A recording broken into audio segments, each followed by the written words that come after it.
안녕하세요. 팝펑크 유튜브입니다. 오늘은 베를린에 있는 크라프트워크 베를린이라고 하는 거대한 발전소에서 8월에 열리는 베를린 아토날이라고 하는 테크노 페스티벌에 대한 이야기입니다. 먼저 동영상을 보시고 진행하도록 하겠습니다.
아주 막 엄청나지 않습니까?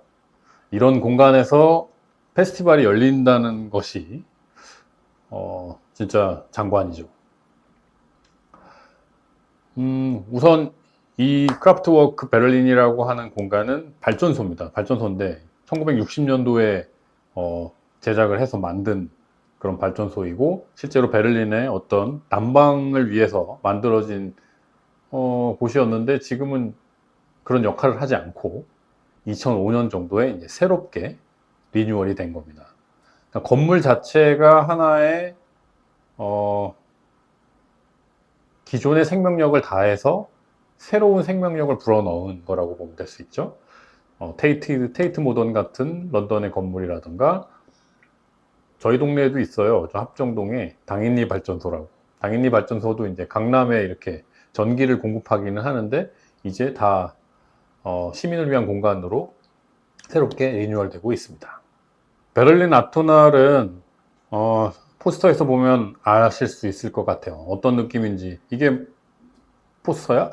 이렇게 뭐 테크노 페스티벌의 포스터야? 이렇게 묻는 사람도 있겠지만, 그만큼 독일이라고 하는 어떤 테크노의 강국에 자부심이 아주 묻어있는 그런 포스터입니다. 어찌 보면 저 발전소에서 상징되는 것처럼 땅에서 나는 것들, 뭐 그런 것들을 이용해서 연료가 돼서, 그런 것들이 어떤 불꽃이 돼서 강력한 에너지를 만드는 어떤 그런 과정들이 다 기록되어 있다고 생각하면 너무 과장된 표현인지는 모르겠지만, 실제로 사람들이 입고 있는 패션부터 시작해서 뭐 메이크업, 그리고 음악의 스타일, 조명의 스타일, 모든 것들이 진짜 독일식입니다. 그들이 살아온 방식, 그들이 해석하는 방식이 그대로 묻어나 있는 그런 아주 강력한 그런 잔치예요. 그래서 실제로 이 베를린 아토날의 이 포스터를 봤을 때, 정말 얘네들은 전통을 계속 이어가는구나, 그리고 다른 페스티벌과 거리를 많이 두고 있구나 라는 생각을 하게 됩니다. 실제로 제가 가서 찍은 사진들인데, 길거리에 저렇게 이제 그래피티 하시는 분들이나 포스터로 막 이렇게 태깅을 하시는 분들처럼 여러 가지 아토날 포스터를 붙여놨는데, 굉장히 기하학적이고 블랙 앤 화이트로 저게 뭘까 이렇게 들여다볼 수 있는 그런 포스터입니다. 근데 정말 독일에서 만든 포스터 같은 느낌이 들죠. 기하학적인 패턴과 아주 간단한 타입들이 뭔가 그리드에 맞춰서 딱 만들어져 있어요. 아토날에 들어가는 입구인데요. 입구가 아주 엄청 큽니다. 엄청 큰 직사각형 대형 문을 지나야 되는데, 2, 3층에 있는 메인 스테이지에도 똑같은 거대한 스크린이 있거든요. 세로로 16대 9의 두 개를 붙인 것 정도의 스크린이 세로로 탁 새겨져 있고, 뭔가 상승적이고, 그리고 뭐랄까, 독일인들이 굉장히 키가 크잖아요. 뭐 그런 것이 유래되지는 않았겠지만 옆으로 이렇게 퍼지거나 평화로운 어떤 그런 느낌보다는 굉장히 높이 올라가고 현대적인 어떤 그런 느낌들을 가지고 있습니다. 그래서 이런 것들이 스크린이나 건축물 디자인에도 그대로 드러나 있는 그런 페스티벌입니다. 테크노 음악, 테크노 DJ 뿐만 아니라 아방가르드 음악을 하는 뮤지션들, 그리고 퍼포먼서들이 참여하는 파트가 있고요. 그리고 그들과 함께 비주얼을 만들어서 같이 퍼포먼스를 하는 비주얼 파트들이 있습니다. 공연에서 사용되는 비주얼 파트가 있고요. 그러니까 뭐 라이브 VJing이나 이런 것들이 있고, 실험적인 예술 필름들을 상영합니다. 예술적인 필름들을 상영을 해서 그 영화를 만든, 필름을 만든 감독들이나 제작자들이 나와서 토크를 하기도 하고요. 서로 이야기를 나누기도 하고요. 그리고 건물의 곳곳에 미디어 아트 작품들, 그리고 지금 보여드린 것처럼 뭔가 공장의 한 부분인 것 같은 그런 작품들이 곳곳에 숨어서 전시를 하고 있어요.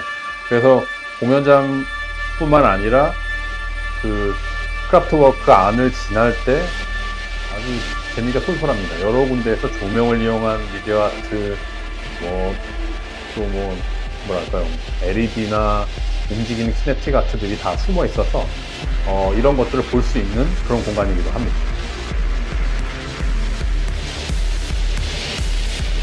그리고 또 독일은 예전부터 아주 영화가 아주 강한 나라였잖아요.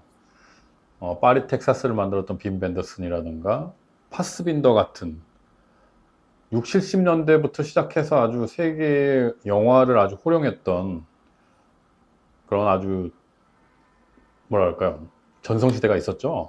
전성시대가 있었고, 굉장히 영화 자체도 철학적이고 되게 난해하기도 하고 굉장히 어둡기도 한 그런 어떤 철학적인 스토리들을 기반으로 많이 했었던 것 같아요. 그래서 전체적으로 이 발전소 안에서 보여지는 어떤 설치 작품들도 그런 흑백 필름이라든가 예전에 아날로그 필름들로 영상이나 16mm 필름으로 제작을 했던 이런 작품들이 많이 등장하더라고요. 그리고 그런 것들이 아주 굉장히 잘 어울립니다. 그러니까 미디어 아트라고 해서 너무 세련되고 새로운 것들만을 이용하는 게 아니라 이미 지나간 것들이지만 그들이 아주 잘 맞게 설치를 잘 하고 큐레이트 하고 있었습니다. 그 발전소 안에 한 공간에는 아예 영화를 시사할 수 있는 공간들이 있어서 영화를 아예 시사를 하고 예술 필름 같은 것들을 이렇게 시사를 하고 사람들이 다 모여서 본 다음에 뭐 박수도 치고 축하한 다음에 바로 디렉터들하고 이야기를 나누면서 영화의 과정이라든가 영화의 스토리라든가 그리고 사람들이 궁금해하는 내용들을 바로바로 이야기할 수 있는 그런 필름 세미나 워크숍이 진행됩니다.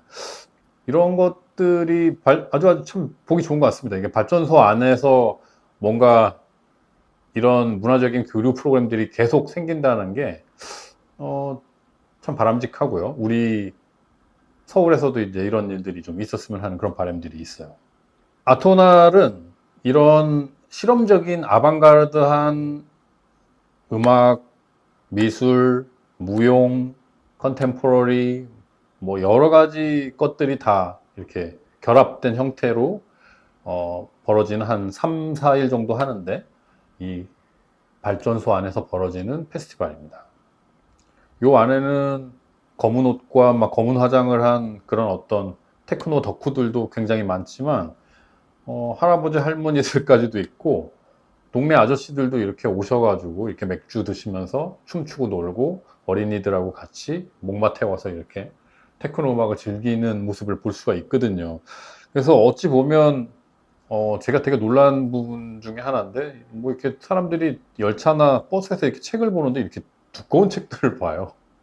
그래서 이 사람들 되게 진중하다, 진중하고 되게 무겁고 뭔가 위트를 느끼기는 쉽진 않지만 그들의 살아가는 방식들을 되게 존중할 만하다라는 생각들을 많이 하게 된 그런 페스티벌입니다.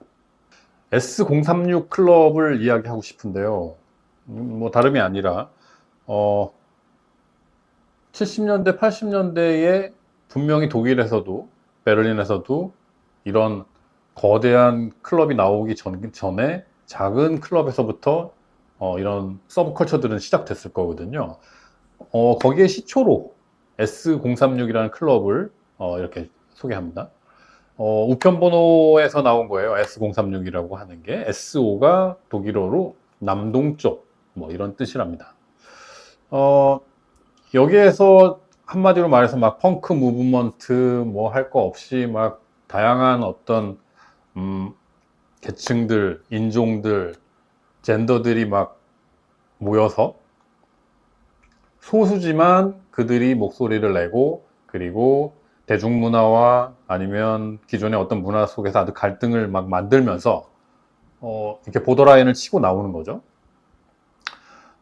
런던에도 있었죠. 런던 소호에 있는 100 클럽 같은 경우도 뭐 섹스 피스톨스부터 시작한 어떤 펑크 무브먼트가 있었잖아요. 그 이전에는 뉴욕 맨하탄이죠. 이스트 빌리지에 있었던 CBGB에서도 아주 비슷한 형태로 뭐 게이신이라던가 락 음악이라던가 아니면 아방가르드한 음악들을 하는 사람들이 거기를 기지로 생각하고 앞으로 막 쭉쭉 뻗어 나오는 그런 어떤 문화적인 무브먼트가 있었습니다. 우리나라에도 1990년대에 홍대에 드럭이라는 클럽이 처음에 비슷하게 시작을 했었죠. 그래서 크라잉넛부터 시작해서 노브레인, 뭐 레이지본, 또 옐로 키친, 또 뭐 비퍼, 뭐 이런 팀들이 있었던 것 같아요. 이만큼 하위 문화나 작은 클럽들, 그리고 그런 어떤 새로운 문화를 갈구하는 젊은이들이 모이는 장소들은 어느 도시에나 있는데요. 이런 작은 곳에서부터 시작한 문화가 이렇게 커지는 겁니다. 이게 그래서 이제 저도 개인적으로는 홍대에 살고 있지만 우리 홍대에서 서울을 이제 방문을 하는 관광객이든 아니면 지방에서 오시는 뭐 지방분이든 간에 이 동네에서 그런 어떤 유서 깊은 클럽들, 유서 깊은 어떤 그 문화적인 장소들을 계속 잘 간직하고 볼 수 있다면 되게 참 좋을 것 같아요. 왜냐하면 처음에 시작할 때는 굉장히 레디컬하고 실험적이고 과격하고 뭐 사회적인 메시지를 많이 던질 수는 있었겠지만 시간이 지나면 그 장르들은 뭐랄까 메이저 씬에서 다 흡수돼서 이제 제도권 안으로 들어가게 다 되어 있거든요. 그리고 그것들을 다시 후손들이나 어린 친구들이 보고 배우면서 다시 더 멋진 음악으로, 더 멋진 문화, 예술로 승화시키거든요. 이런 부분들에 대한 작업들이 아카이브 작업들이 꼭 있었으면 하는 바람입니다. 바우하우스를 또 빼놓을 수가 없네요.